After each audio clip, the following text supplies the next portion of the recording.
Hi everyone, my name is Mago.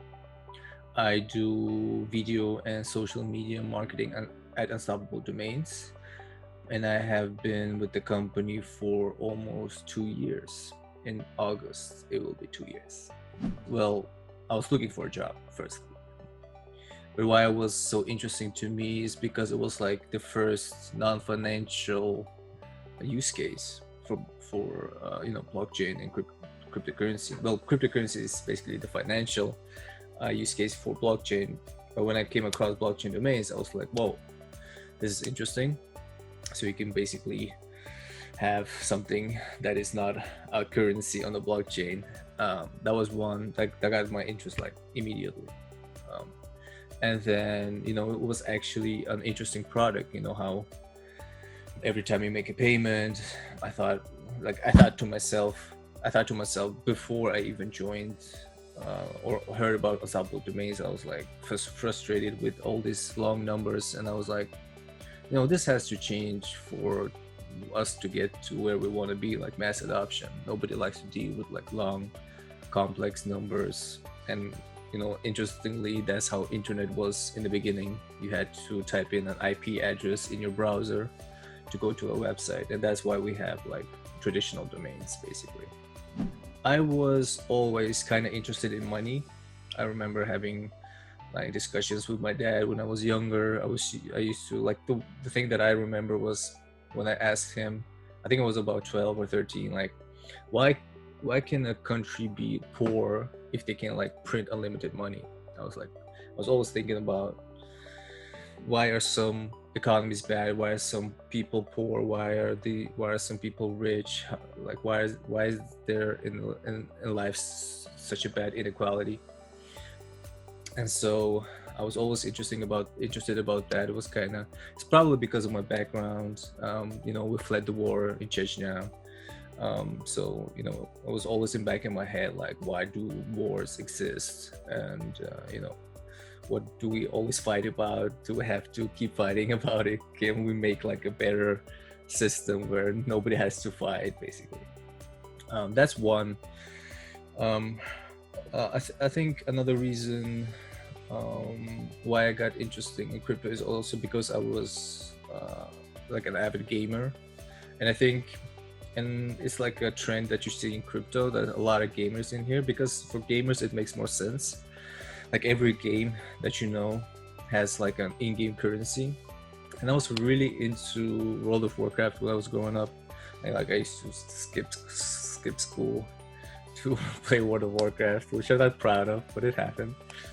And in the World of Warcraft, you have this whole economy where you can um, buy and sell goods, like this thing called auction house, basically. And I was really interested in that, so I was always like buying stuff cheaply and selling them for a higher price to make more money. So back then I was already thinking like, would be interesting if you could create like this mini economy, like in a like for a community or something. And that something that led me into community currencies. And I was fascinated by community currencies when I was in college. I even wrote my thesis about community currencies. Uh, Other term for community currencies is like, I think, local currencies, or complementary currencies. So you basically create like a mini economy with your own currency, and there are like over 1,500 all over the world, or there were when I was researching them. I think there are probably more now. The one that I'm following now is like, you can look them up.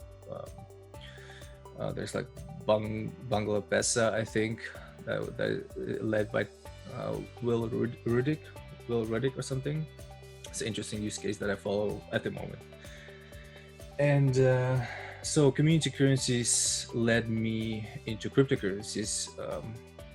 I used to, when I was at school, when I was at college, actually, I had like a little startup with a friend who made like this app called Frizzle, and it worked with the internal currency Frizzle. So it was like a marketplace for video games, and you would register, and you would get this virtual currency, and you could like buy and sell video games with like this internal crypto. No, it wasn't cryptocurrency, because I didn't know about cryptocurrency back then. So it was just like this digital currency. And then back then, somebody was like, this is like Bitcoin, but it's just not on the blockchain. And it was actually, she gave me a book about Bitcoin. I just started reading in it, and like, I swear, like 15 minutes into it, I'm like, okay, yeah, this is it. This is what I have to do for the rest of my life. So yeah, here I am. I'm looking forward to see how Web3 develops further. I want to see social media turn into like this content creator owned data structure. I think we're at the starting point. I think we haven't figured out yet how it's going to happen. But there are interesting use cases right now, and I'm like following that. I'm also interested in to see like if we can come up with this community cryptocurrencies that I'm also very interested about.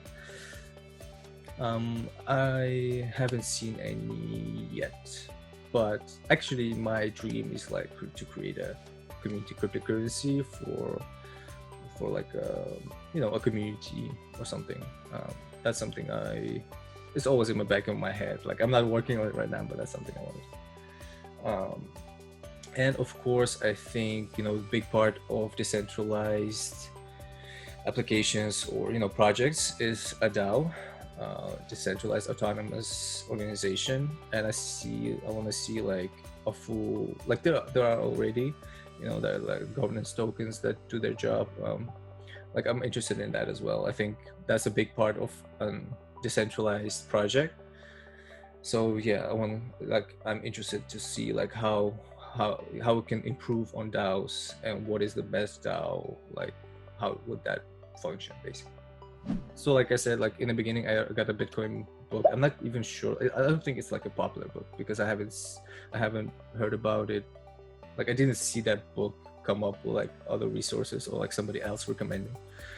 But I read that book like in a week or something, and I think I just started like the thing that I do is just go on YouTube and just watch educational videos, not from influencers. I don't do that, but like really educational videos that somebody like put a lot of thought into. And it's like long versions, like explaining blockchain and stuff like that.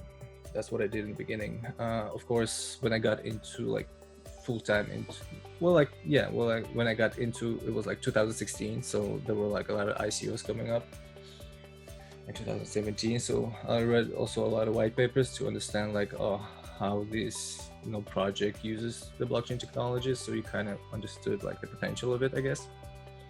And then of course blogs, and actually something is also presentations. So I would look up a company on YouTube or something and see like their presentations at some event or something. I think that taught me also a lot about a company. Like, instead of reading the whole white paper, you could get like a quick glimpse at what they're doing, and then if you're like interested, you could like go read a white paper. But I like presentations as well. That's how I learned a lot. So I'm on Reddit a lot. I like basically I follow all crypto related subreddits, like our cryptocurrency, Ethereum, ETH, basically all of those. One thing about Reddit is like you can miss the news, so you don't get like a notification, or like if you're on Reddit, then you like read the news, and it's not always like on time. Mostly like news comes on Twitter first or something. Twitter is always like fast, so that's why. So I started with Reddit, I moved on to Twitter. I use them both basically. Then I also subscribe to some emails on the top of my head, like Bankless and Myth of Money. I like Myth of Money from Tsanajev or something. And there are a few others that I'm forgetting, but basically that's it. I like DeFi projects. I'm very into like, I like how Pull Together works. I like Pull Together. I was in there like, I was like early with Pull Together. I haven't won anything, unfortunately, but I think it's a very cool use case of DeFi. If you don't know it, it's like a lottery. So you can just like deposit DAI, and one DAI gives you one lottery ticket. So and nobody loses. So they just earn interest on all the DAI that is deposited, and that interest is then distributed to like one lucky winner. I think that's a super interesting use case for DeFi. I like how Reddit introduced their cryptocurrency into like two subreddits. So like our cryptocurrency subreddit has moons, and you can earn moons by being, contributing basically to the subreddit. And that can be like, making posts, comments, stuff like that. The more upvotes you get, the more moons you get. I think we're not yet at the point where the distribution is kind of, good, basically. But I like the fact that people can, make proposals, polls, and, the distribution always changes. So like they decided recently to give less moons to those who post memes, for example. So I like that we're like innovating on the idea and like making changes to like make it more fair. I would say those are the two that are like, I see blockchain domains become this like universal username for like the internet, the Web3 internet. So it will be like this one username I have like mago.crypto. It will have my picture. It will have like all my social handles if I want to. So you can choose what you add. Basically, there's like a limited amount of records that you can add. So you can like, there are like unlimited possibilities, but you can do what blockchain domains can become. But I think it will become like this universal, like it will be your payment address, it will be your website, but it's like it will be your ID basically that you can plug into different apps. We call them dApps right now, but eventually it will just be apps.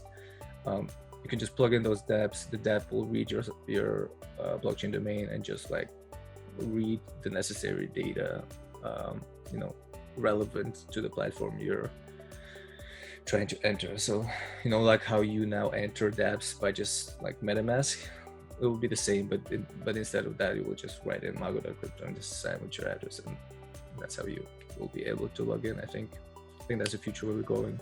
So basically, blockchain domains will become your like universal ID that you can use across all apps on the DWeb. That's what I think. To learn more, you have to use more. Like before I was with Unstoppable Domains, I thought I knew about blockchain and cryptocurrency, but I didn't. Like you start understanding the possibilities of blockchain once you start using it. Like the fact that you can like go use dApps, like log in with your MetaMask wallet, you will understand what Web3 is. Start using, start testing. Don't connect like a MetaMask with like 100,000 ETH or something. If you're just like not, if you're just testing things, just use like a wallet that has like $50 of ETH on it, like so you're not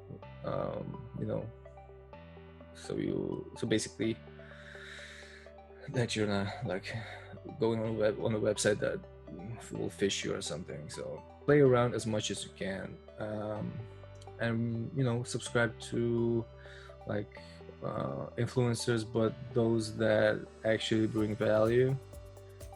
I'm not gonna drop names here, but there are good ones out there, and subscribe to like newsletters.